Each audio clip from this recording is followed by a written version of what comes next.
Maganda din pala itong apps na to basta masipag ka lang. Hello everyone! Hello po mga ka-Majesty and welcome to Erlin's Vlog. So today, panibagong araw, panibagong application na naman ang isi-share ko sa inyo. Just keep on watching!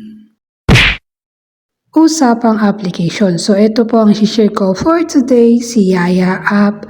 So ito po ay may latest update lang siya, March 23, 2026 at may 10k downloaders pa lang siya. So si Yaya app isang audio tasking lang mga ka-Majesty. At kung wala ka pa nito ay download na. Once na naka-install ka na nga po, mag-sign in ka nga lang po sa Google or sa phone number. So, depende kung saan mo gusto mag-sign in. If Google, eto, click mo lang yung agree and share.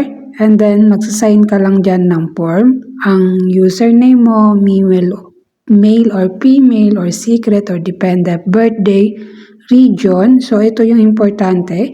So, invitation code, enter, and then verify mo lang siya.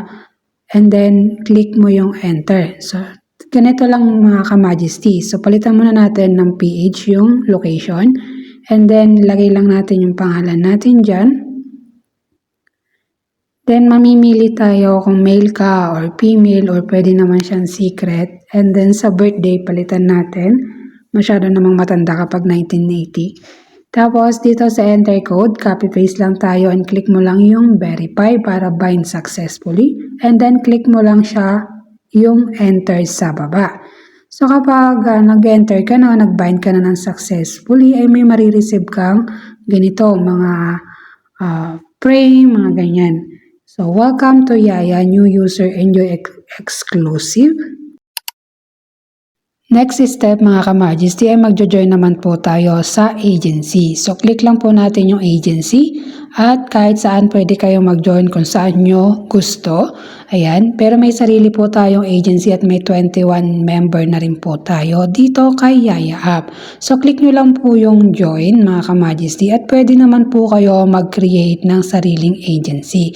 So sa gawing taas ay meron pong create agency. Ilagay nyo nga lang po yung name. At pwede nyo naman po akong kontakin para sa ID or admin or BD na ibabayad nyo po dyan. So once na naka-join kayo or naka-create kayo ng agency mga ka-Majesty, ay pwede na po kayo mag-start dito kay Yaya app.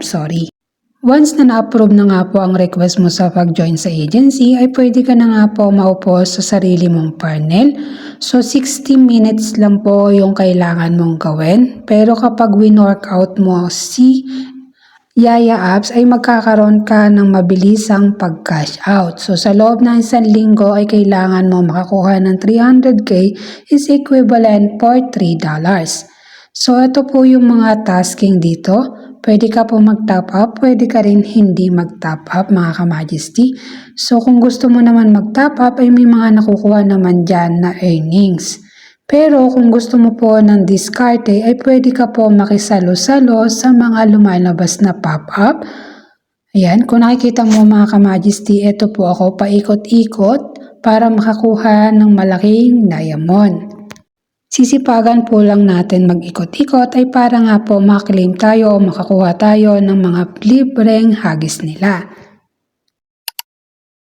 At dito naman mga ka-Majesty, kung saan makikita yung mga diamond na nare-receive mo, i-click mo nga lang po yung recharge. Pero dito rin po makikita kung saan ka magbabind ng withdrawal.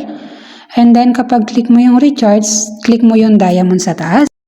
Kapag click mo yung diamond, click mo nga lang po yung sa daily income sa may tapat. Ayan, yung may arrow. And then, ito po yung mga naipon natin. Tapos, dito mga ka-Majesty, mag-add withdrawal method tayo.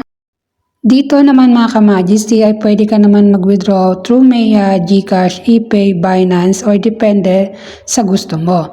So, kung gusto mo ng PayMaya, ayan, ilagay mo lang po yung PayMaya details mo mga ka-Majesty. At ganun din kung GCash user ka naman. So ito yung details para makapag-withdraw dito kay Yaya. And then click mo lang yung withdraw, tap mo yung Maya.